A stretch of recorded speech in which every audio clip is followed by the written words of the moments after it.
Welcome back to The Local Show, a service of Safe Harbor Wills and Trusts and Geddes Federal Savings and Loan. The Local Show, featuring conversations with business owners, employees, and local business leaders about their successes, challenges, and reasons for doing business right here in Central New York. The Local Show, locally produced by Zoey Advertising. Now, here are your hosts, Tom and Steve. Back into it and back at it again. Thank you for joining The Local Show with Tom and Steve. But we do have a guest host today, and his name is Bob Holden-Betts, because Steve took his bathing suit and his fishing pole and, as a last resort, took his wife down to Florida. Something about a conference on what I don't know. Seashells. The nerve. Have you been to Florida, Bob? I have been to Florida a couple times. What parts of Florida have you gone to? I've been to St. Augustine. I've been to Tampa. I've been to Sanibel Island, which was really nice. I went to Sanibel and Captiva. Oh, very nice. Now, you would think with my fear of flying and bridges, I don't know what it was, but when we went there, it didn't bother me. Yeah, it's a great place. Yeah. Great spot. I really enjoyed it. My wife had a little incident in the water in Sanibel because the water, it was pretty tumultuous, and she was standing there, and it knocked her right over, and there's all those little tiny seashells.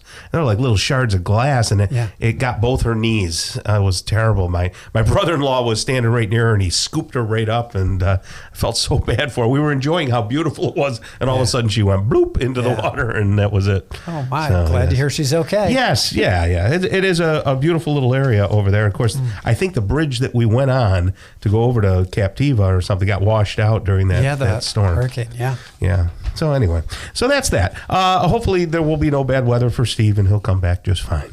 Right now we're going to talk with Pastor Josh Lange from Redeemer Church, the Syracuse campus here in Syracuse. How are you there, Josh? I'm doing well, Tom. Thanks for having me on again. It's good to see you. I don't know if we've had you on since Christmas, right? I think it was. I don't think so. Yeah, Christmas. I was starting to get nervous that you guys, I did something wrong or you didn't like me here. So not at all. Or you got too many viewer complaints. Not at all.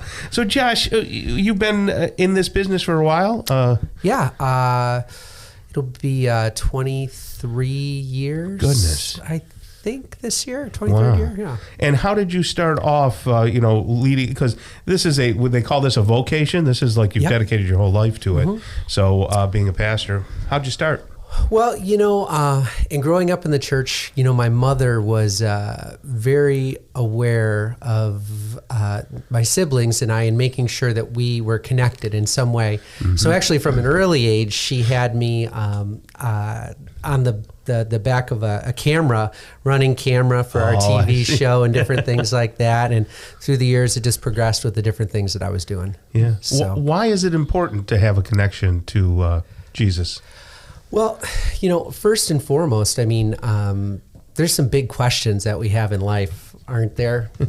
Why am I here? What does it mean? Is there any kind of meaning to maybe the pain and the suffering that I'm going through? And the brilliant thing about Christianity is that it's able to help you with those hard questions of life. And so when you come down to, for example, something like meaning, we can go immediately to, Genesis 1:27, where it says that we were created in the image of God, and every single person, regardless of your color or your your size, your height, where you grew up, where you didn't grow up, has inherent value and worth because they were created in the image of God. The big questions of like pain and suffering. Does it matter? Is there meaning to it? And Christianity tells us that, there is something more to this life than what we're currently breathing in, and that the hope and the promise is that when Christ comes again, he is going to restore and make all things new.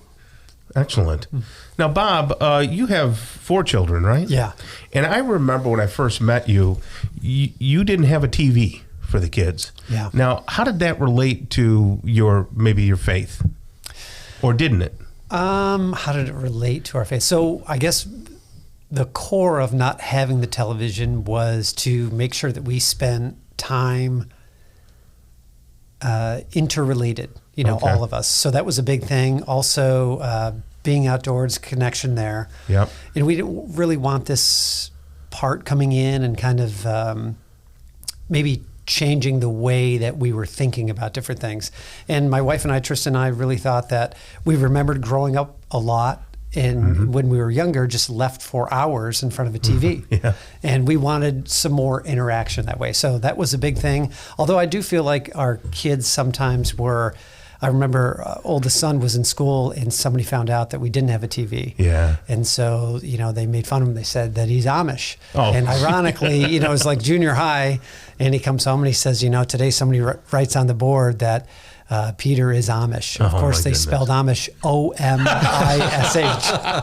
So the joke was on them a little bit. Right. But, you do get, because you're not fitting the standard of what everybody is doing or should be doing. So we do have a TV now, to watch movies and things like that. Sure. But there was a decision we made, and I think a lot of it was just based on that we were going to be the major influencers, and that we wanted to spend time together as a family. And you brought the kids up in an evangelical Christian type community, right? Yeah. Okay. Yeah. And were you always evangelical Christian? No. I never stepped foot in a church. I actually was invited to go to a Billy Graham crusade at Knickerbocker Arena in Albany. I had no idea who Billy Graham was. Wow. And my uncle just said, "Hey, we're going to a Billy Graham crusade tonight. Do you want to come?" And I was like, it's like saying, "Hey, Steve Smith is right around the corner. You want to go?" And I'm like, I have no idea. So it was the first time I ever heard anything about the gospel.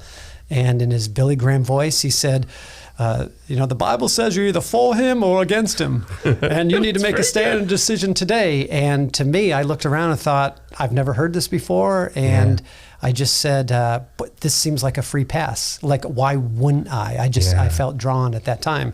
And I remember, I didn't always go to church because I was young when this happened. I was 15 years old when this happened. And I didn't really plug into a church. I didn't have anybody around me. My family or nobody around me was a believer at that point. So I just remember reading the Gospel of John and Proverbs every day through college. Wow. A proverb a day. If it was the first day of the month, I read Proverbs 1, and I just went through them. Yeah. Very nice. Do you find that people come to your church, Josh, the same way? Are their eyes open, or are they already saved and Christian when they come? Well, it's probably a spectrum. And so you have folks who, might have been kind of what we might call de-churched for any variety of type reasons. Right. And maybe a circumstance in life says, I need to get back to this. And so, that happened a little bit with COVID. Folks were de-churched a bit.